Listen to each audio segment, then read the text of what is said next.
नमस्कार दोस्तों, स्वागत है आपका हमारे चैनल बुद्ध की बातें में, जहां हम आपको ले चलते हैं बुद्ध की अमूल्य शिक्षाओं की ओर, जो आज भी उतनी ही सटीक हैं जितनी 2500 साल पहले थी।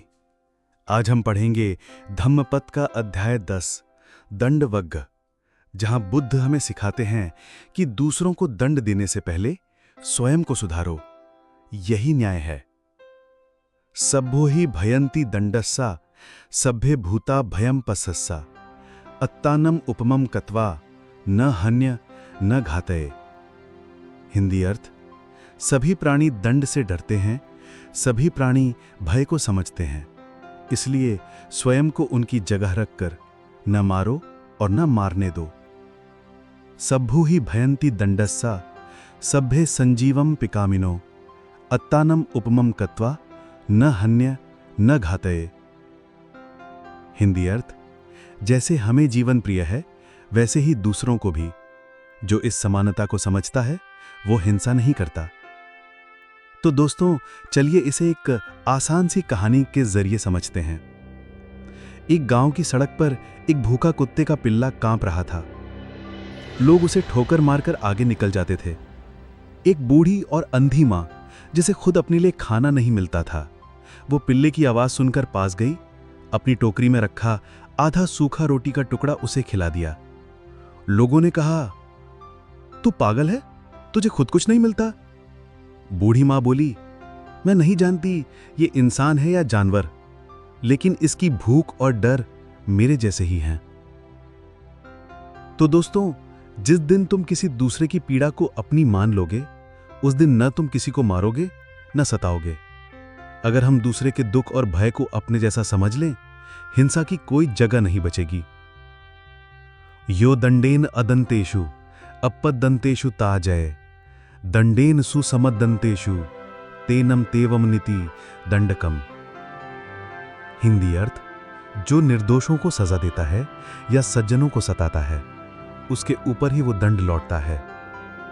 न पापं कतं कम्मम सज्जुकेन पलायते दहनम व अनिघ्नितम तपति बालमवेवतम।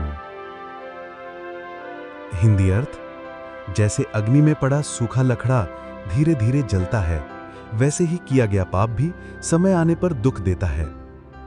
तो दोस्तों, चलिए इसे एक आसान सी कहानी के जरिए समझते हैं। हरिदास एक साधारण किसान था।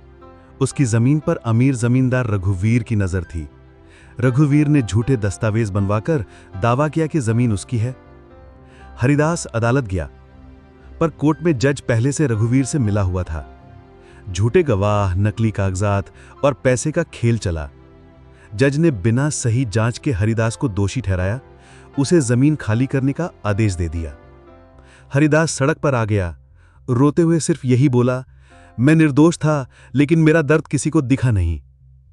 जज ने समझा कि यह मामला खत्म हो गया है, पर अगले दिन उसी जज के बेटे के खिलाफ समान झूठे गवाहों से केस बना और उसी सिस्टम ने उसे भी जेल भेज दिया।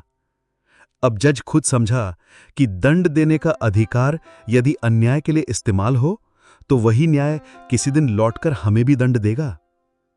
तो दोस्तों, जब निर्दोष को सजा दी जाती है, तो वो सिर्फ एक इंसान नहीं हरता, बल्कि न्याय की आत्मा मरती है। अदालतें, संविधान और न्याय व्यवस्था सिर्फ किताबों तक ना रहें। यदि आप न्याय की कुर्सी पर हैं, तो बुद्ध की सीख याद रखिए, अत्तानम उपमम कत्वा। स्वयं को उसके स्थान पर रखकर सोचो। आज सोशल मीडिया पर तुरंत दंड की मांग होती है। कैंसिल कल्चर, ट्रोलिंग, झूठे आरोप। हम बिना पूछे, बिना पुष्टि किए दूसरों को गुनहगार मान लेते हैं और उन्हें मानसिक रूप से दंडित करते हैं। हम बहुत जल्दी जज करते हैं, घर में, ऑफिस में, सोशल मीडिया पर क्या हम कभी उस व्यक्ति की स्थिति समझते हैं? बुद्ध कहते हैं, पहले खुद को समझो, फिर दूसरों को। गलती की सजा देना आसान है, लेकिन सत्य को पहचानकर करुणा दिखाना, यही बुद्ध का मार्ग है। दोस्तों, आपने तो अंगुलीमाल और बुद्ध की कहानी तो सुनी ही होगी। बुद्ध ने करुणा दिखाई। आज हम हर जगह दंड देने को तैयार बैठे हैं। माता पिता बच्चों को, सोशल मीडिया पर ट्रोलिंग, दोस्ती में गुस्से से जवाब, रिश्तों में अपमान। बुद्ध कहते हैं, दूसरों को दंड देने से पहले स्वयं को सुधारो, यही न्याय है। सुखिता होन्तु सभ्य सत्ता, सभी प्राणी सुखी हों। साधु साधु साधु। अगर ये वीडियो आपको अच्छा लगे तो इसे जरूर लाइक करें, शेयर करें और चैनल को सब्सक्राइब करें।